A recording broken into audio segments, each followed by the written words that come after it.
Pozdrav dragi gledalci, vi gledate Kuvati dušom. U današnjoj epizodi pravimo toplu čokoladu.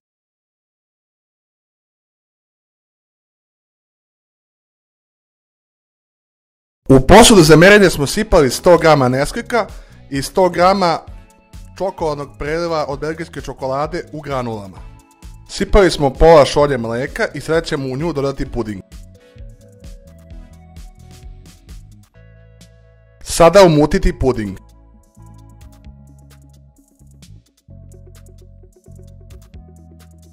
Sipati mleko u šerpu.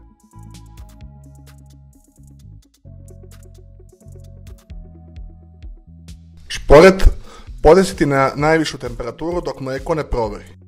Kad mleko provri, smanjiti temperaturu i dodati pomešani Neskvik i belgijski čokoladni preliv. I onda promešati.